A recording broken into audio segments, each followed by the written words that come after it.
राधे राधे, प्रणाम आप सभी लोगों को। कैसे हैं आप सब लोग? स्वस्थ होंगे। माँ भगवती आपकी मनोकामना पूर्ण करें। जय जय अम्बे। आज मैं आपको बताती हूँ पूष मास की अमावस्या कब की है। अमावस्या इस बार है 19 तारीख की। 19 तारीख की पूरे दिन अमावस्या है, सुबह से लेके दूसरे दिन 6-7 बजे तक। लेकिन 19 तारीख को ही हम अमावस्या मनाएंगे। और हमें अपने पितरों के निमित्त क्या क्या करना चाहिए। सबसे पहले तो अमावस्या के दिन सुबह जल्दी उठना चाहिए। जल्दी उठ के अपने देली को धो के साफ सुफ करके देली हेली सब धो लेनी चाहिए। उसके बाद हमें पीपल के वृक्ष में जल चढ़ाना चाहिए। जितनी जल्दी हो सके उतनी जल्दी जल चढ़ाने का बहुत महत्व है। पीपल के वृक्ष के नीचे हमें कच्चा दूध ले जाके, एक गिलास में कच्चा दूध ले जाके और थोड़ी लोटे में जल भर के पीपल के वृक्ष के नीचे हमें जल चढ़ा के आना चाहिए। और उसके पीपल के वृक्ष की 11, 108, 21, 51 जितनी भी परिक्रमा हो सकती है उतनी परिक्रमा करनी चाहिए।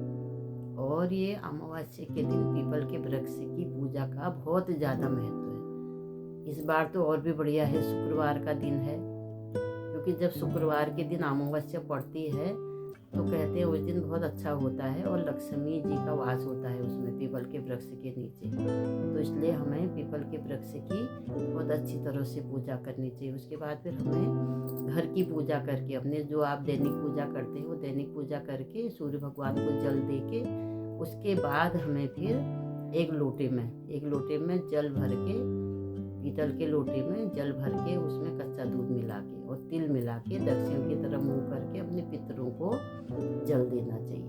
ओम पितराय नमः करके ऐसे करके जल अर्पण करना चाहिए। तो वो जल क्या होता है, उससे हमारे पितर जो है वो तृप्त होते हैं।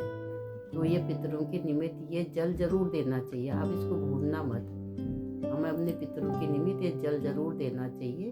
तो ऐसे जल दे के उसके बाद हमें फिर अमावस्या के दिन गाय को चारा देना, गरीबों की सेवा करना, कुत्तों की सेवा करना, ये बहुत बड़ा लाभ मिलता है। ऐसे ऐसे हम जब छोटे छोटे कार्य करते हैं तो इन कार्यों से हमें बहुत लाभ मिलता है। और अमावस्या के दिन पितरों के निमित्त हमें ये काम जरूर करने चाहिए। और जोड़े खीर भी बना सकते हैं आप। खीर का भी बहुत महत्व होता है। खीर बना के, इस बार तो शुक्रवार हो रहा है, शुक्रवार का खीर तो बहुत महत्व देता है।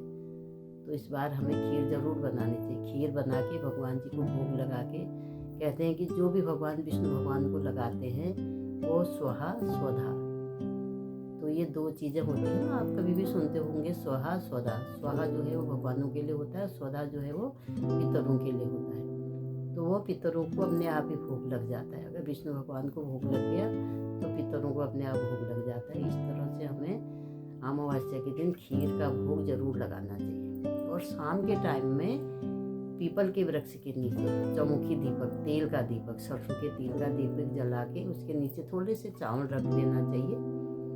दीपक के नीचे चावल रख के चौमुखी दीपक हमें पीपल के पेड़ के नीचे जल्दी जला देना चाहिए। ज़्यादा अंधेरे में भी नहीं, जैसे थोड़ी थोड़ी अंधेरा होता है उसी समय हमें पीपल के वृक्ष के नीचे ये दीप जला के आना चाहिए। क्योंकि दीपदान का बहुत महत्व होता है। क्योंकि जब हमारे पितर स्वर्गलोक को जाते हैं तो उजाला होना चाहिए उनके निमित्त। तो इसलिए वो दीपदान का बहुत ज़्यादा महत्व है। तो इसलिए अमावस्या के दिन ये छोटे छोटे उपाय हमें जरूर करने चाहिए। कहते हैं भगवान उतने प्रसन्न होते हैं, उतनी खुशी मिलती है जितने पितरों के प्रसन्न होने से मिलती है। अगर पितर प्रसन्न होते हैं तो घर में खुशहाली आती है। इस तरह हमें पितरों के निमित्त ये छोटे छोटे कार्य जरूर करने चाहिए। अगर आपको मेरी जानकारी अच्छी लगती है तो आप मेरे वीडियो को शेयर करिए, लाइक करिए और मेरे चैनल को सब्सक्राइब जरूर करिए। धन्यवाद आप सभी लोगों का। राधे।